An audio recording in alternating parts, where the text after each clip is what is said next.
Well, hello everyone. I have Leandro Cabrini with me today. Hello, Leandro. Hello, it's great to be here. Thank you for having me. No worries. And we're here to actually talk a little bit about digital marketing, how to market wine brands and wineries in the digital space. And I thought when I was thinking about this topic, I said, who could I get who is really, the perfect person? And then I realized okay, that must be you because, you have a digital marketing agency and you're also representing wines, your own wines, essentially, in the UK. So I think you are probably the best person to discuss this with. Well, before we go into anything, shall we introduce ourselves a little bit? Because probably some people don't know you or some people don't know me. So go ahead and tell us about yourself a little bit before we head into the topics. Perfect. Well, hello everyone. My name is Leandro Cabrini. I was born in Argentina, and I've been working in wine. Now that we're talking about wine, I'm going to talk about my wine experience. So I've been working in wine for my whole life, mainly because I come from a wine family. So my family owns a winery in Argentina, in Mendoza. It was founded by the grandfather of my grandfather. So, and it's now kind of managed by my father and my uncle. So I've been in wine since I was born, basically. I've seen the good and the bad so it's a lot of, it sounds very sexy, but there's a lot of hard work behind actually running a winery, a small family winery. We're talking about a very small family winery, but it's been running since 1918, so it's been a little bit over 100 years. So we're very proud of that. So yeah, I've been connected with wine since I was born. Then I lived in Mendoza until I was 22. Then I moved to Buenos Aires, and then I lived in Buenos Aires for 3 years. We were also doing some work with the winery there. And then I moved to the UK, to London, in 2015 when I was 25.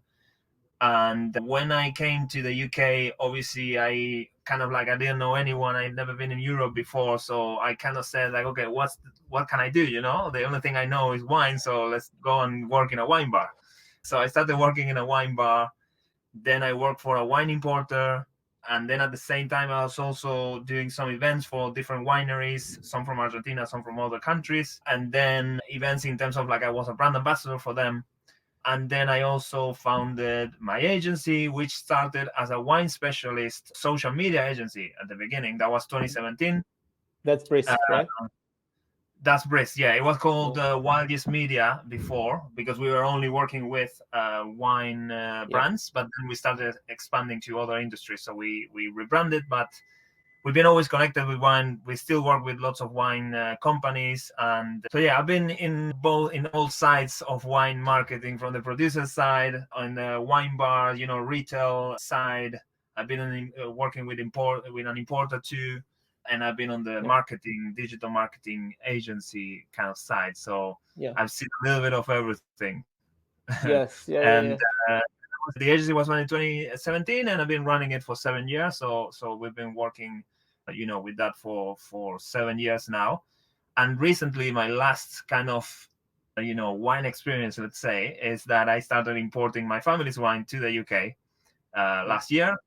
So that's why you can see, I'm a director at Cabrini Wines, which is the company here in the UK we're basically acting as an importer of the wines in the UK, and then we are just, distributing them.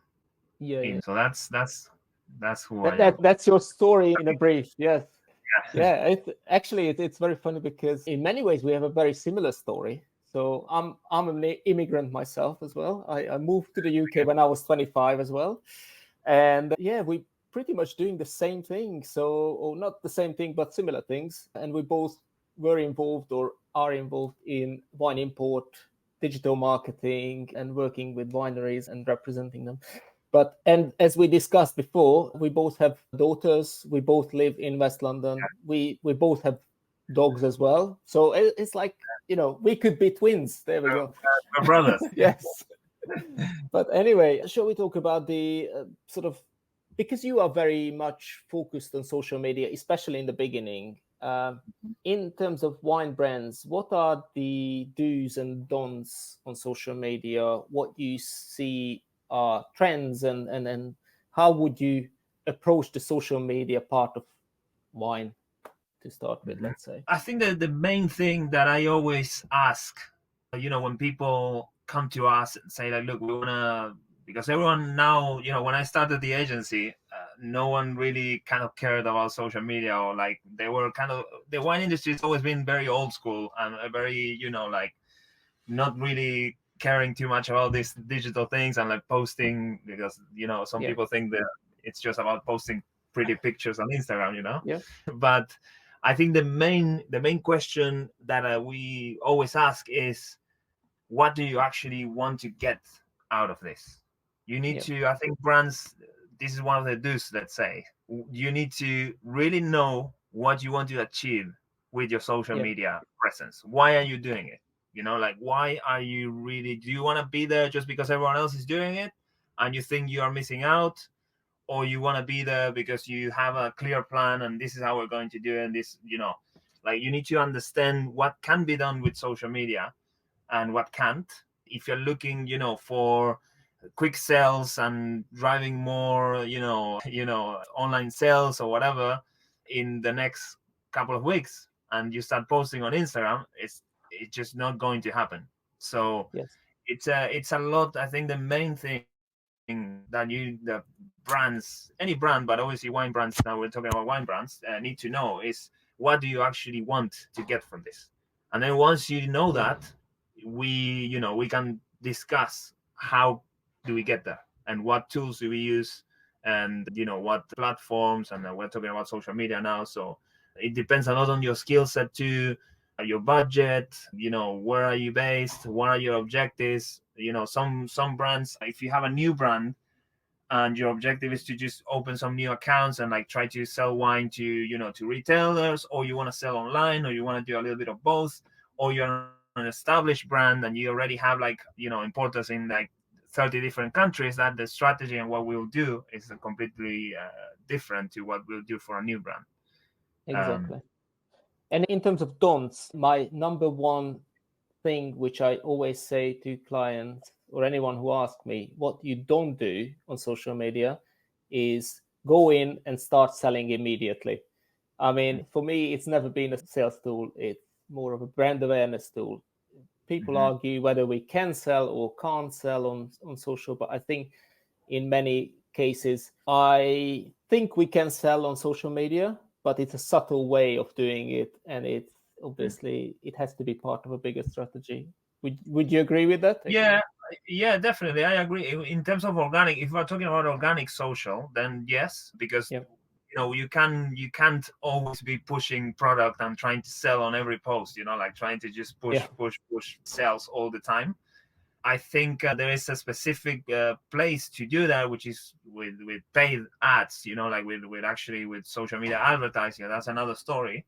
But in terms of social, you need to, this is a place where, you can build a community, that you can talk to people, you can communicate with people.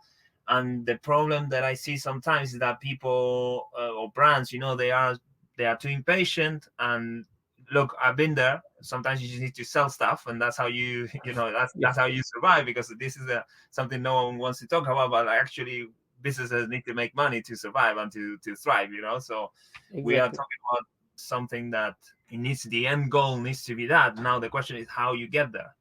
So I think one of the, that's kind of like, yes, you can be pushing product all the time, and need to be doing the right thing. And I think one of the main don'ts also, and this is something that you can't really track, is attribution nowadays. It's like a little bit of a mess.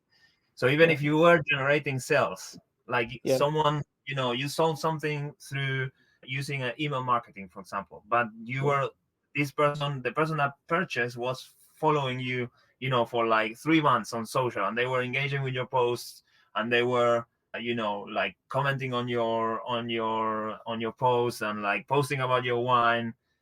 And then you send an email and they purchase from the email, and your attribution tool will tell you this sale came from the email. So you would say like, oh, we need to double down on email because this is what sold, this is what actually generated some sales. But what you can't see is that this person was actually like following you and like engaging with your content for 3 months. So then when you look at attribution, then you say like well, if you look at the attribution tools, you say like, well, it's a waste of like organic social is a waste of time. Let's not do it. Let's just do email. But that's not how it works, Yes. So it's not as straightforward. It's not math, Marketing is a different story. Yes, I always think about this, and I probably talked about this before on whether it was on LinkedIn Live or whether it was on my podcast. But I always talk about this, that we always have to see this as a bigger picture, because just social doesn't work. Just email doesn't work. Just the website doesn't work. Everything has to be connected, and you have to understand the customer's journey. You have to understand how to read the analytics report. And it's also, as you said, it's not mathematics. It's more, in many ways, you have to understand how people think, and how you have to understand how the end customer will get to you and what you have to do in order to help that end customer to get to your place. And you mentioned something earlier about email marketing, and I think that's very often an underrated tool, but I think it is very important in the digital world. But how do you grow your mailing list to start with? Because that's number one question in many people's mind. Yeah, definitely. I think the best way to do this is to actually send great content. This is the same with wine. If you don't have a good wine, it doesn't matter, how good your socials are or how good your posts are. That we need to go to the root. What's the core of this? If you're sending emails, your content needs to be great. That's the first step. Then people will share it. Then people will stay in the list. Then everything else will be better if your content is great. If your content is not great, it doesn't matter how many hacks I tell you today or whatever you do, it's not going to work. So that's the step number one, I would say. First of all, you need to make sure that what you're sending, you're not sending offers all the time, and you are sending actually something interesting for people, people that are following you or subscribe to your newsletter. That's step number one. Step number two, I think, consistency. So give people some kind of consistency. Like they know you're going to send an email every month. Send an email every month. They know that you're going to send an email every week. Send an email every week. You can then change and send more during certain periods where you have a sale or where you have something additional to say.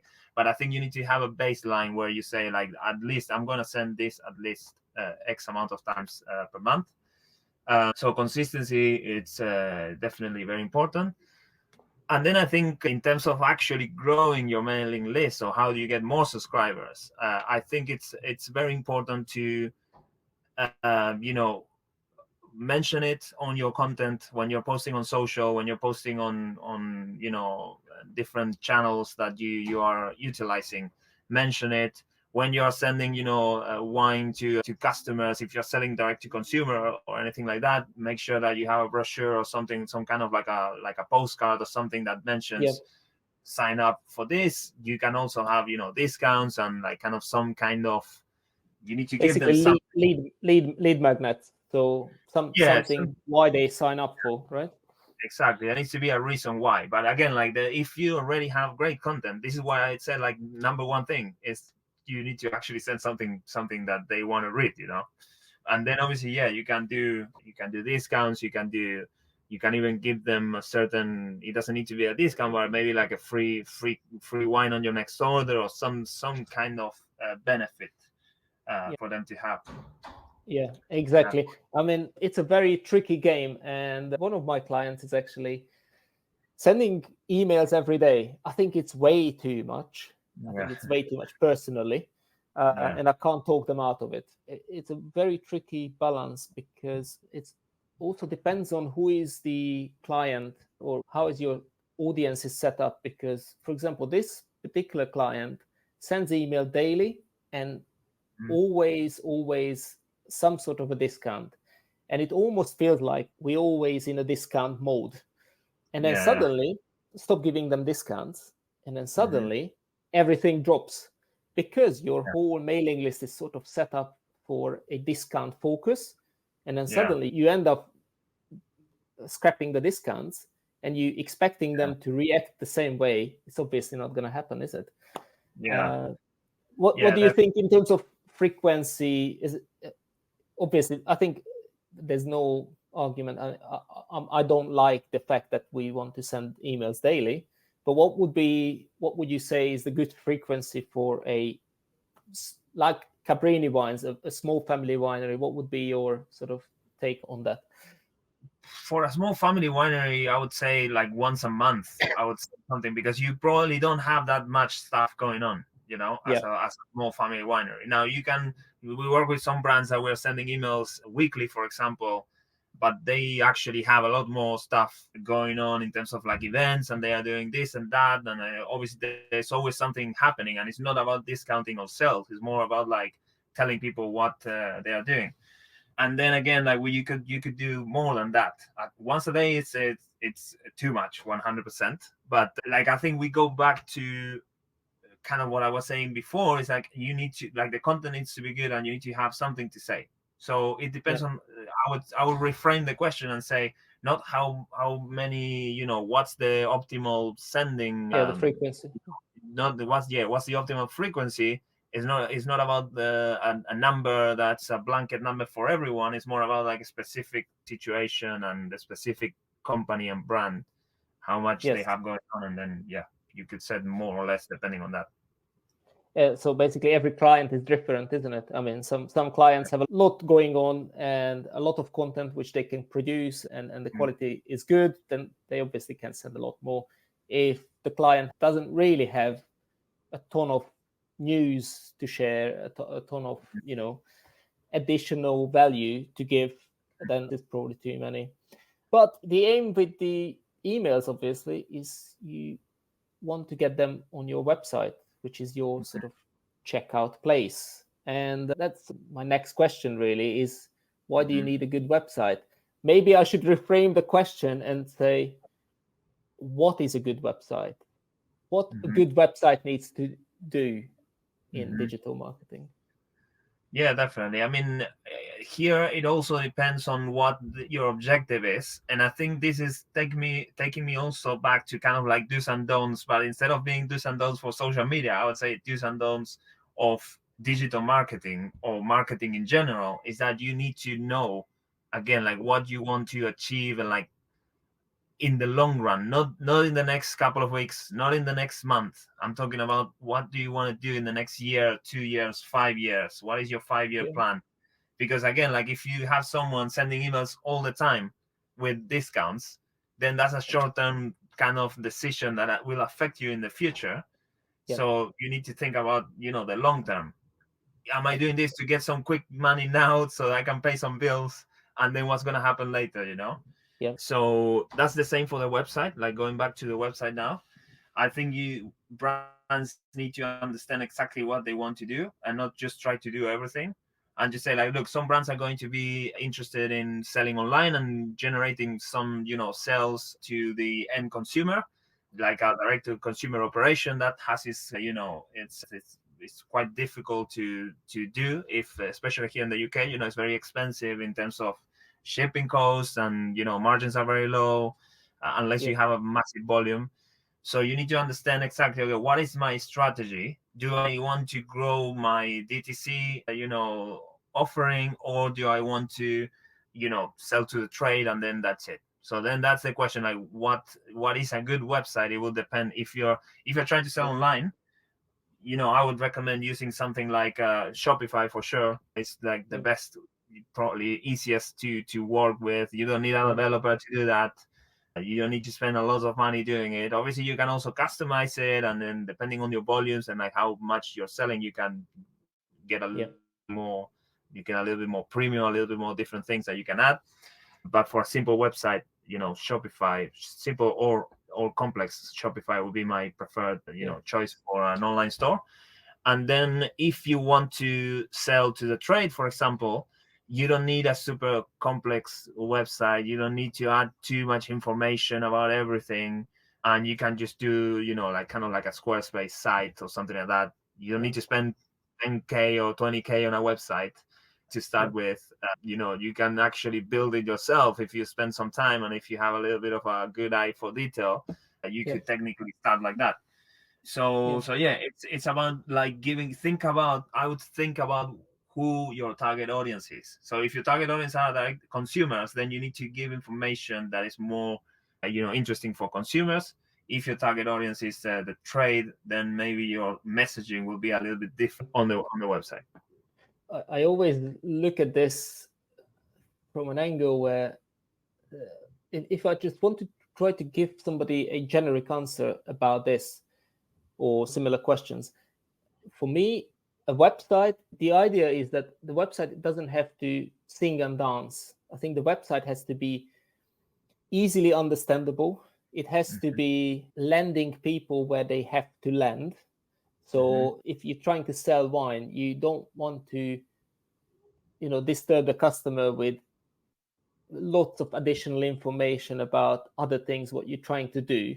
You have to have a focus what you want to do. So if you're selling wine, the customer ends up on your page, and it has to end up at the right place and have to make it easy for a customer or a potential customer to actually purchase. And I had an ex-colleague, we were talking about wine retail, and he said the biggest problem with wine retailers often is that they always want to look different, and they always try to stand out and this and that. But what they actually achieving is that they're putting barriers in front of customers. So the customers actually have to jump over the barriers in order to get to what they want. They want a good bottle of wine. That's what they want. They don't want anything else.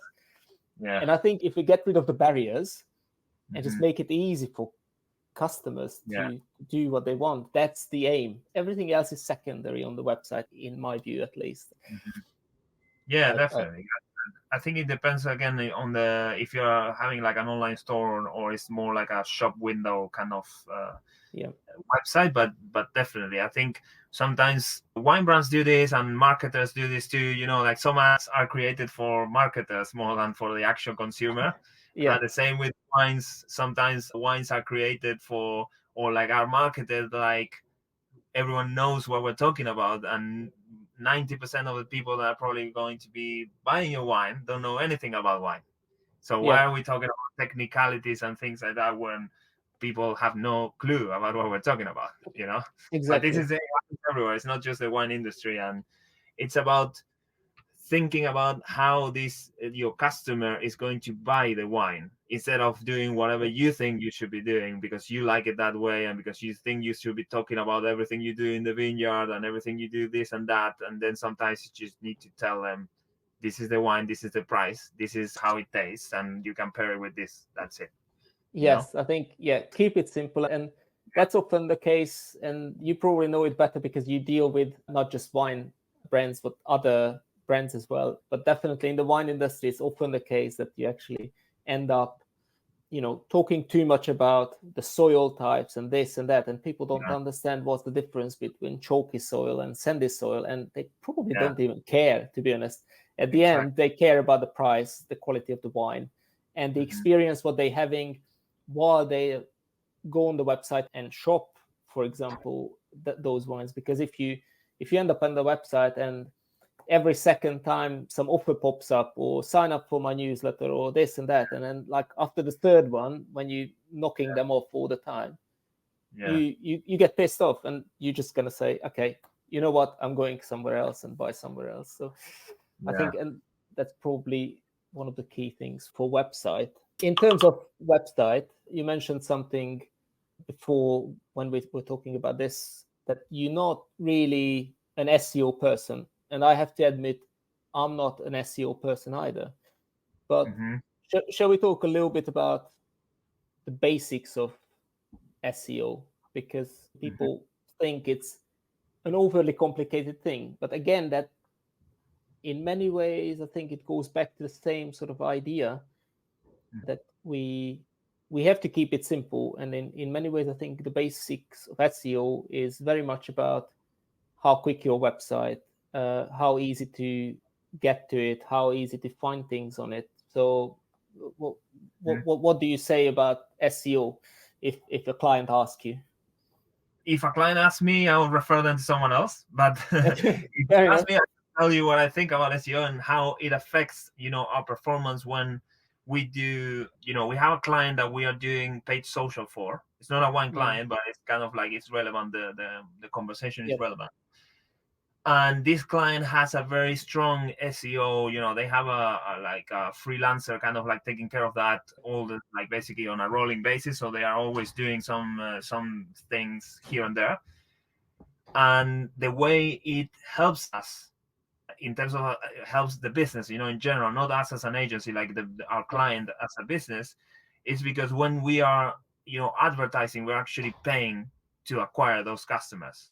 But now when you have a strong organic traffic on your website, which is generated a lot by SEO, because SEO, it basically helps you rank higher on Google, and people find you organically, which means that you're not paying to acquire those customers. That means that the mix in the end, when you look at the mix of, you can look at how many customers you acquire with paid social, and you can say like, okay, I paid, 10, 15, 20 pounds per customer on this account. But we also got, and we got, let's say 1,000 customers, but we also got 100 that came from SEO, that came free, of charge. So that what happens is that the cost of acquisition goes down, the blended, or the MER, you call it, the blended cost of acquisition goes down, and your MER goes up, or your ROAS in general goes up, because you are acquiring some customers for free and paying for some others. So I think it is important, but again, it's just about what you are going to use, what are your strengths, what are you going to use to market your wines. If you're very good at SEO, maybe you can start with SEO and just like try to get people finding you online and trying to buy your wines online. I wouldn't, just because of my experience and my expertise is not in SEO, I usually try to go for more like an organic social presence, and I think that's how people are buying today and like finding stuff. But again, I think it depends on your product too.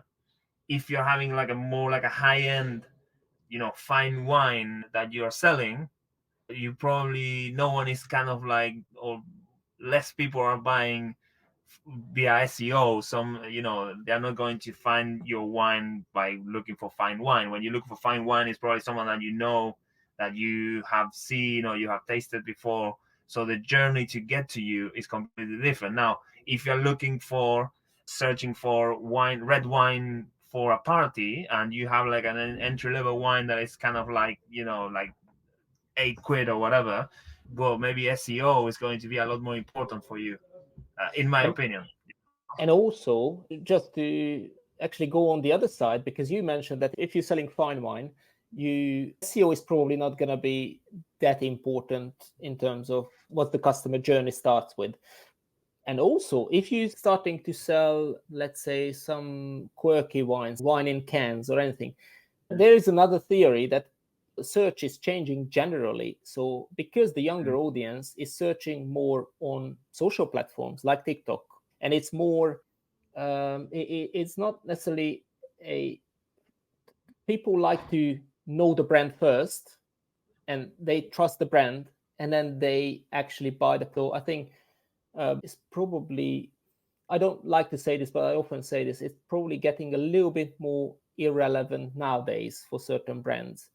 But I'm guessing search engine optimization experts probably would kill me now for this. But I think that's my feeling as well. And obviously, with AI coming into the picture as well, it's going to be very different.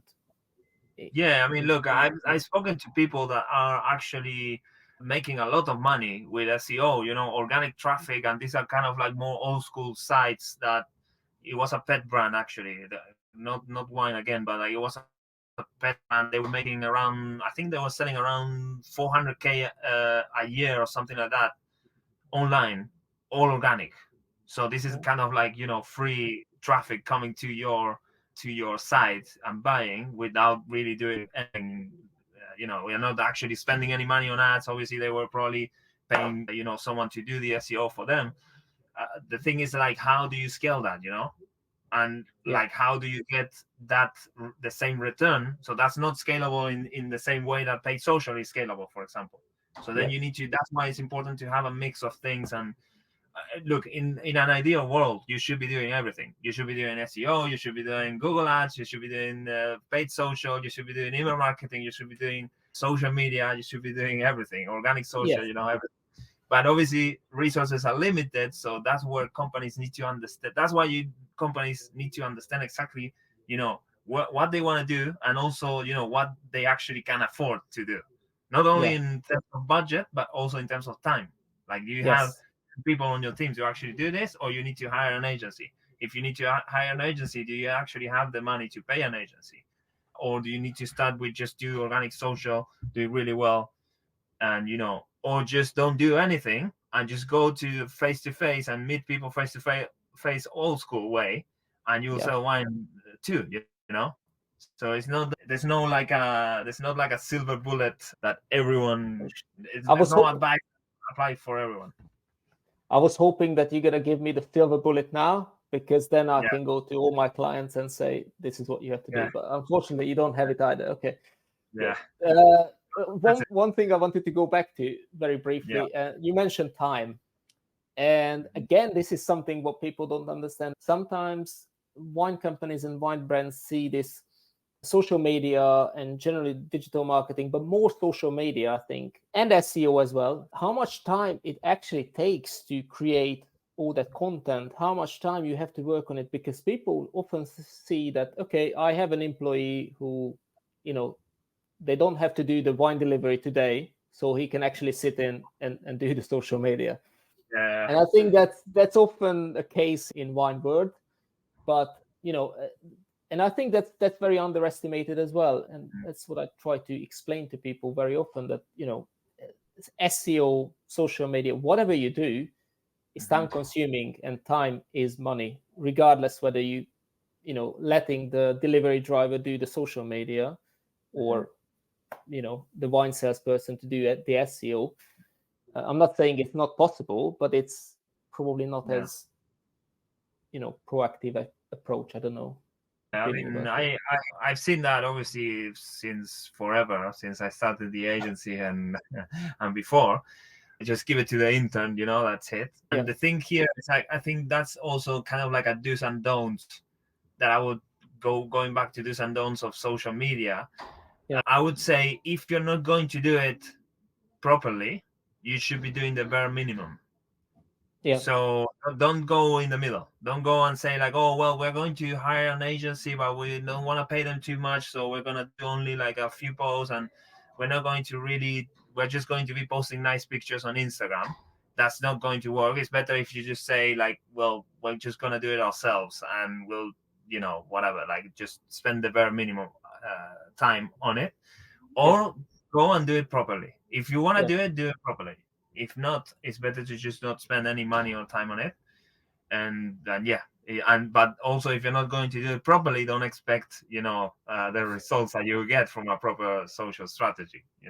Yes, exactly. I couldn't agree more, because the problem is, I've seen this many times, and even in my case as well, very often, I get hired to just do X number of posts a week, and it's like, yes, but that doesn't move the needle, and you're still paying me, and you're still paying everything else, a scheduler tool, you're using loads of different things, you have to have a Canva subscription to do some stuff, and all this thing is money. And I couldn't agree more that you either do the bare minimum and do it yourself and do it in your free time whenever, or hire somebody who actually does it for you, and then listen to that person if they know what they're talking about. But in the middle is almost like a waste of time in many cases. one more sort of subject or topic to discuss is ads, because you recently started to do paid social for your clients, although I believe they are not your wine clients as far as I understand, but you have a bit more insight to this now than before. How much is much and how much is not enough, and do we have to do this, do we not? What's the thing? So my first experience with ads was actually for a food brand that I used to run. That was in 2020, so 4 years ago. That was kind of like my first real experience with ads, which we were actually spending our own money on ads. So that's kind of like different to spending other people's money on your own ads. Yes. So we were Even like more really, painful. Sorry. no, that's fine. We needed to really make sure, that we were spending every penny that we spend need to be spent in the right place and return certain amount of money, otherwise it didn't work. So that was my first experience then. And then, we because I was doing it for myself in a separate business to the agency, we started offering it as a service for our clients. Now, the paid social, or paid, we're talking about ads, is not necessarily only paid social. It could be like Google ads too, paid media in general. I think there needs to be an understanding from the client side, or from your, whoever wants to do this, about two different things. One of them is what the possibilities are, because again, like sometimes we get people saying, well, I want to spend £10,000, but I want to return £100,000. Well, that doesn't work like that, my friend. Otherwise, I will be a millionaire. We'll be printing money. That's not how it works. So you need to be, you need to know, if we could do this, we wouldn't be doing this. We will be like doing it for ourselves, and like that's it. So that's not anyone who tells you they can do that, it's they are lying, because obviously this is not like you put one and then you get 10. There's a lot of factors that affect that. And then that's thing number one. You can look at your past performance in terms of if you have always achieved a ROAS of 2.5 and you're actually doing a good job, or a ROAS of 3, let's say, or a ROAS of 2, whatever it is, and you are doing a good job, it is very difficult that you're going to go from a ROAS of 2.5 to a ROAS of 5 unless you do something completely different, and the approach is, or you go viral or something, like there needs to be an extreme thing happening for you to go from 2 to 5, unless you were hitting a ROAS of 2 with a really bad strategy, in that case, maybe you can do that. But usually you can look at performance from before, and you can tell how much, what can be achievable. Not extreme things. Don't think about like 10 ROAS, 20 ROAS. That's all. It's impossible. Not impossible, but like very unlikely that it happens for 99% of the brands. The second most really important thing that brands need to think about, that I think lots of brands don't understand, is how the financials. You need to understand the financials of every order, everything you sell.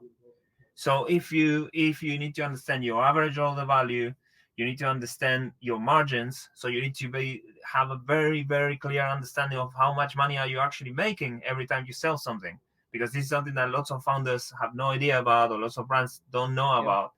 They say like, okay, the wine I pay, I pay £5 for this wine and I sell it for 10, and then my margin is 50%. No, that's not the margin, because you need to think about delivery, you need to think about the processing fees, you need to think about all of your different costs, the cost of what it's called cost of delivery.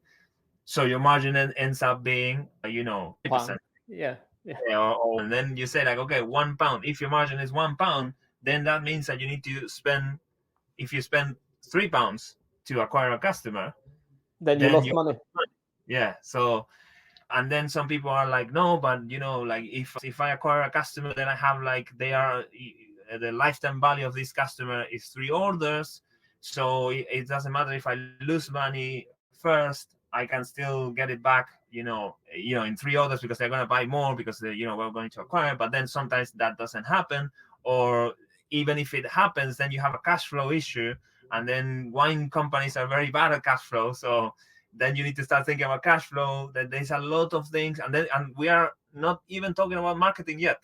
So you can see how tricky this is. Not like a straightforward process that anyone can just go and turn on the ads and print money. This is you need to really understand your financials and your numbers to be able to tell, is it actually viable for us? I would say if your margins are less than 50%, it is going to be very difficult for you to make paid social work for your brand. And this is like most wine brands. Unfortunately, wine is like a very bad business in terms of margins. Margins are very tight for everyone. It's very difficult to get like a 50% margin as a wine brand. So this is why I believe in it is, unless you're selling a lot of wine and you have like a very big portfolio of wines, and you need to be selling a lot of wine to make money with ads at a 30% or 20% margin, which is probably what most brands are operating at. Yes. And when we are talking about paid ads, it's not just paid social, it could be Google and everything else. And what you just explained is a very good explanation of how complex everything is, because as you mentioned, that's not even marketing. And then for all this, when you build a campaign and you're spending money on paid social, for example, you have to put everything else in place, because once you landed a client, the client has to land on a good website.